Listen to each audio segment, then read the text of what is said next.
Well, federal agents went into homes in the South Shore area last night carrying out immigration enforcement. Border Patrol officials confirming they were looking for Venezuelan gang members. They said that they arrested more than a dozen people.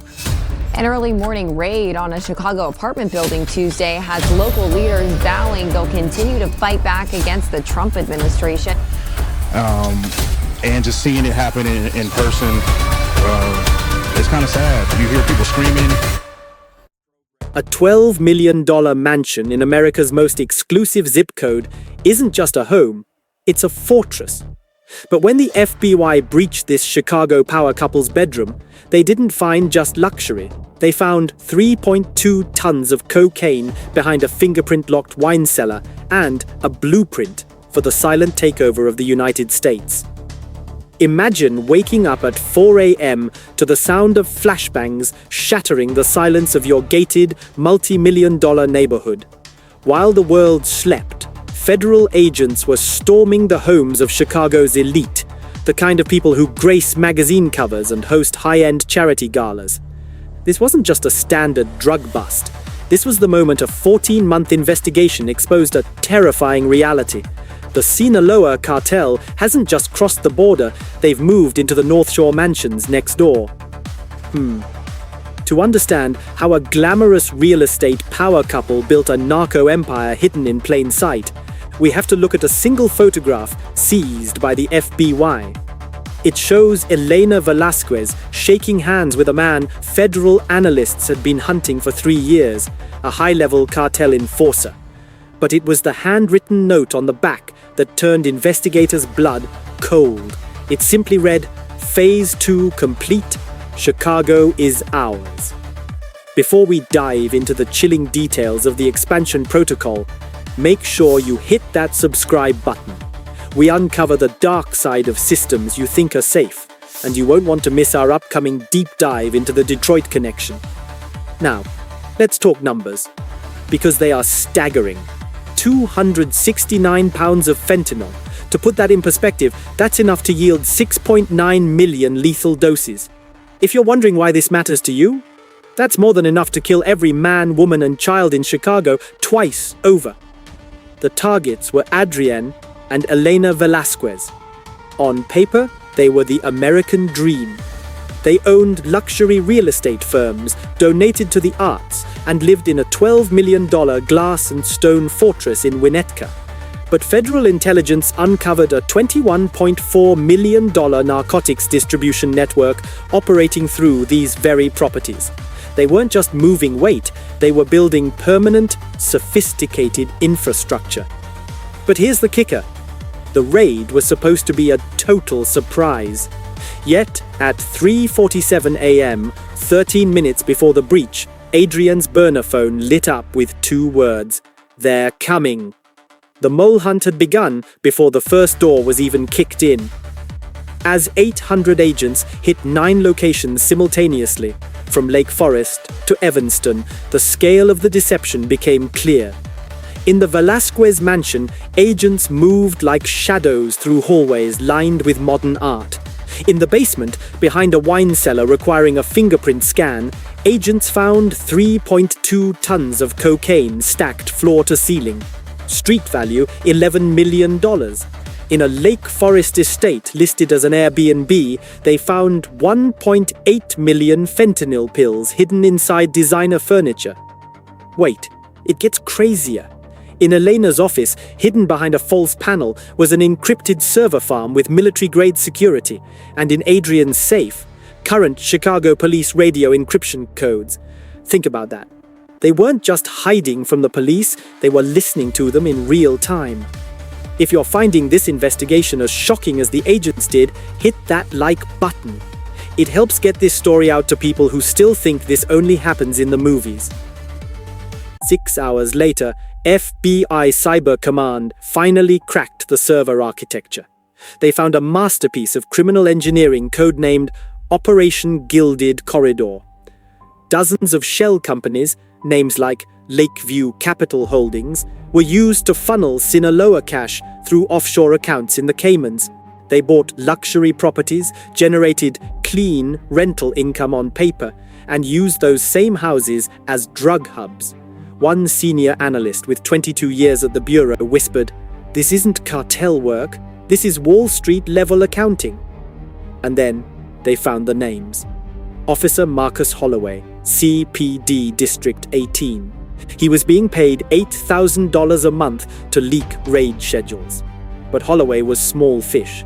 The server logs pointed to a silent partner codenamed Iron Bishop, someone with access to federal case files. While the city woke up, the Joint Task Force moved on 43 pulsing red markers on the map. They hit a Naperville rental, 200 kilograms of meth. They hit an Oak Park condo, 12 human trafficking victims, women and girls aged 16 to 24, held prisoner and stripped of their passports. In Cicero, a furniture business was a front for cocaine shipments to Minnesota and Wisconsin. The seizures reached a final count of 8.1 tons of narcotics and $43 million in assets, 104 arrests. Justice served, right? Well, not quite. When analysts cracked the final partition on Elena's server, a file titled Expansion Protocol, the victory turned to ash. Adrian and Elena weren't the masterminds, they were franchise operators. The real architect was Victor Thornhill. Thornhill wasn't a street thug. He was a former federal prosecutor who spent 12 years in the U.S. Attorney's Office. He knew exactly how the government tracked money, so he built a system designed to be invisible. He recruited wealthy, respectable couples in 5 cities: Chicago, Atlanta, Phoenix, Seattle, and Philadelphia. He taught them to use real estate as a shield. The infiltration was systemic. 19 Chicago police officers, 7 Cook County deputies, 3 assistant state's attorneys. They were paid to lose evidence, delay trials, and mishandle lab samples. One recorded call caught a prosecutor casually saying, "The evidence got mishandled. Case dismissed. Your guy walks. Usual fee." The level of corruption here is honestly hard to wrap your head around. If you think more of these professionals need to be exposed, give the video a like to boost the algorithm. The human cost of this business model is a nightmare. In Cook County, fentanyl deaths spiked 47% in just 2 years. We're talking about 812 people dead, most under 30. These pills were headed to high schools and college campuses. One mother from Evanston shared how her 19-year-old son, a college sophomore, died in his dorm room after taking what he thought was a painkiller. It was a Velasquez distributed fentanyl pill. He had dreams. They saw him as a transaction. But here is the most terrifying part. 3 days after Victor Thornhill was arrested, a package arrived at the FBI. No return address. Inside was a USB drive and a note. Victor was middle management. You got the branch, not the root.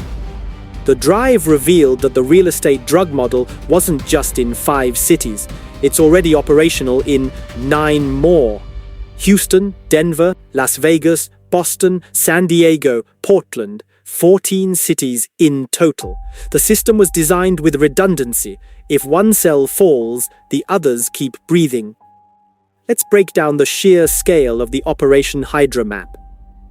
In Atlanta, a power couple managed luxury properties in Buckhead, the Beverly Hills of the South. In Phoenix, they were resort developers. In Seattle, tech entrepreneurs with waterfront views. Each city followed the same script: high-level social standing, impeccable credit, and a portfolio of properties that acted as invisible transit stations for illicit cargo. This isn't just about drugs. The server files uncovered something called route management.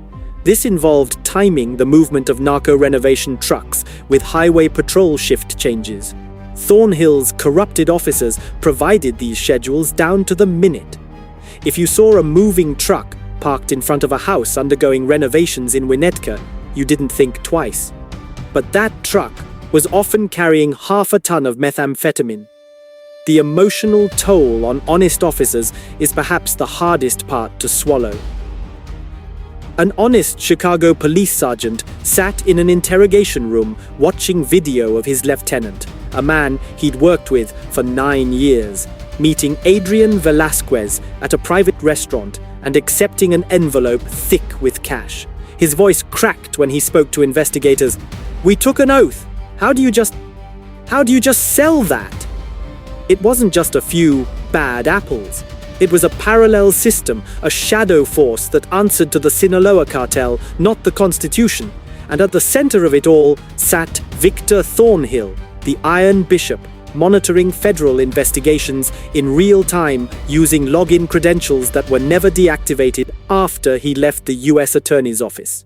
He was literally watching the FBI build the case against him and using that information to move his operators out of the line of fire. Section on the architecture of power. Why real estate? It's the perfect laundering machine. Real estate values are subjective, transactions are complex, and property management allows for a constant flow of contractors and tenants who are actually cartel foot soldiers. Thornhill didn't just create a drug ring, he created a corporate conglomerate. The Sinaloa cartel didn't have to worry about street-level shootouts because they owned the streets, the buildings, and the people who patrolled them. The victim's voice. As the trial of the Velasquezes began, the stories of the human trafficking victims from Oak Park came to light. These weren't just statistics. These were 12 women and girls, some as young as 16, promised jobs as waitresses and nannies. Instead, they were locked in bedrooms, their passports confiscated, and their lives controlled by the same spreadsheets Elena used to track maintenance costs on her properties. One survivor spoke through a translator. "They told us if we tried to leave, they'd kill our families back home. We were prisoners in a luxury prison." The FBI has renamed the mission Operation Hydra, because every time they cut off one head, 2 more appear. Power doesn't always need violence. Sometimes it just needs silence, ambition, and people willing to look the other way. This isn't just a story about a bust in Chicago. It's a blueprint of how our systems are being hollowed out from the inside. The architect is still out there. We know he's higher than Thornhill. We know he's watching. And as federal investigators track financial flows across all 14 cities, they're realizing that the Chicago raid was just the first domino. The investigation into the Detroit cell is heating up as we speak. Raids are being planned, and what they're finding there connects back to Chicago in ways that will leave you speechless. This isn't just news, it's a warning. Subscribe, or you'll miss what happens next. This isn't over. Not even close. Stay vigilant.